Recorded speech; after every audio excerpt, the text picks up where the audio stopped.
So I look forward to more questions, and at this time I yield to the gentleman from I think Ohio. I thank the chair for yielding. Mr. Baker, you said you didn't talk with the FBI that day. Did you talk to the FBI about the Hunter Biden laptop story prior to then or after that day?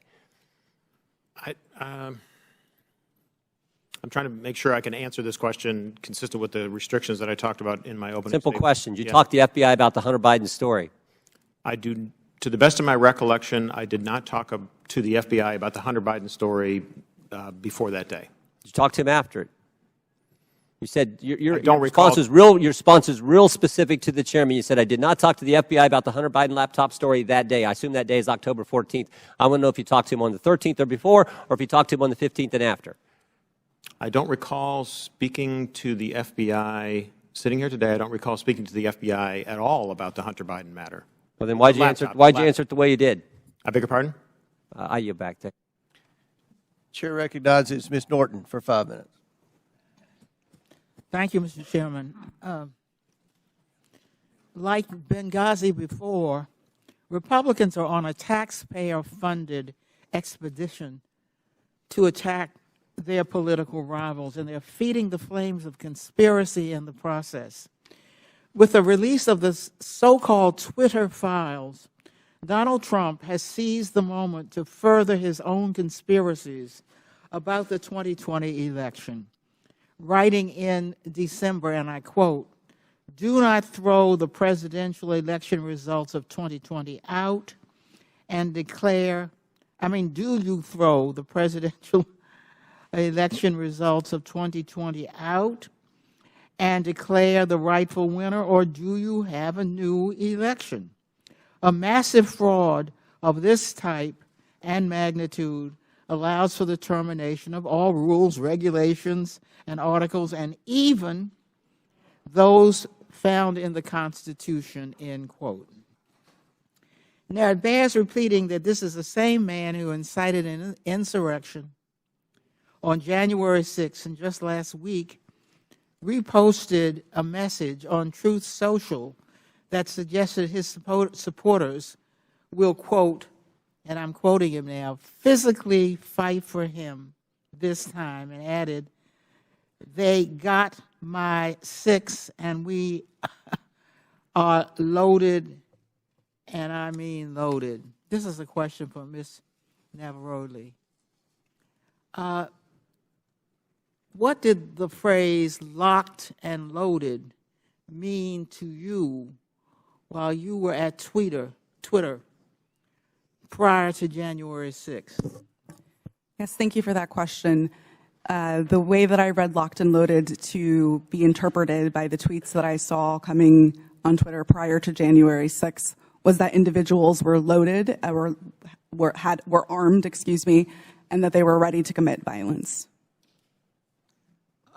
Are you concerned that the use of this language will continue to incite and legitimize political violence leading to the next election? Absolutely. We are sitting exactly 1 month in which the exact same playbook was played in Brazil when we saw almost deja vu happening again. As I said in my opening statement, unless we do something, this will continue to happen again. Thank you, Ms. Navarrete. Mr. Roth, you are no stranger to conspiracies and their real-world consequences. If you don't mind, can you please describe for the committee how the release of the so-called Twitter files has affected your personal safety? Thank you for the question, Congresswoman. The Twitter files, I would note first and foremost, didn't just affect me, but affected much more junior employees at Twitter. Employees as far away as Manila in the Philippines were doxxed, had their families threatened, and experienced harm equal to or greater than what I've experienced. But concurrent with the Twitter files, Elon Musk also made the decision to share a defamatory allegation that I support or condone pedophilia. And this lie led directly to a wave of homophobic and anti-Semitic threats and harassment against me, of which Twitter has removed vanishingly little. And following the Daily Mail's decision to publish where I live, Ultimately, I had to leave my home and sell it. Those are the consequences for this type of online harassment and speech. Well, I must say, those are very real consequences.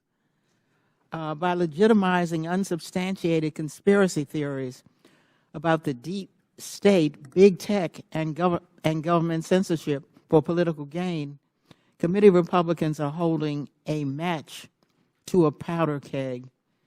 We all saw the consequences of this kind of rhetoric on January 6th, and we continue to see it play out as political violence and hate crimes grip communities around the country.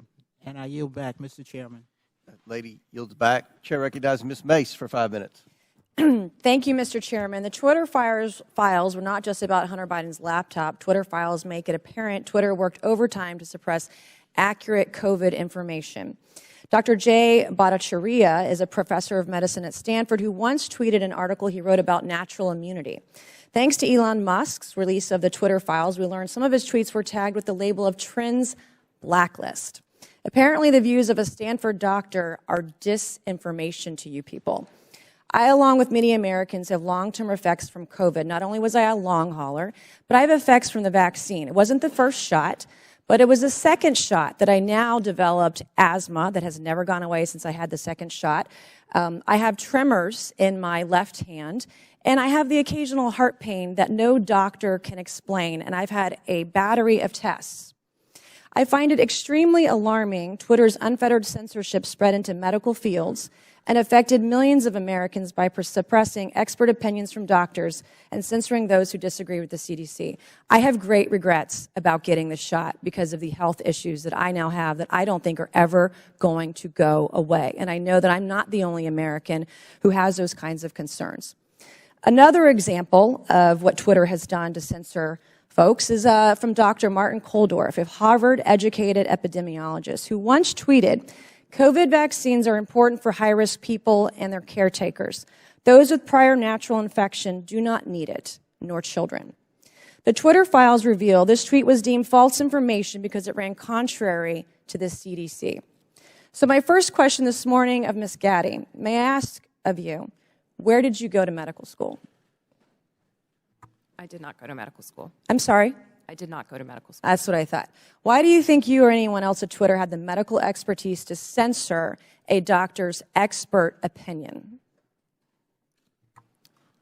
Our policies regarding COVID were designed to protect individuals. We were seeing... You guys censored Harvard-educated doctors, Stanford-educated doctors, doctors that are educated in the best places in the world, and you silenced those voices.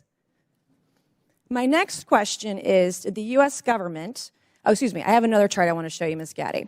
I have another tweet by someone with a following of a full 18,000 followers. This person put a chart from the CDC on Twitter. It's the CDC's own data, so it's accurate by your standards.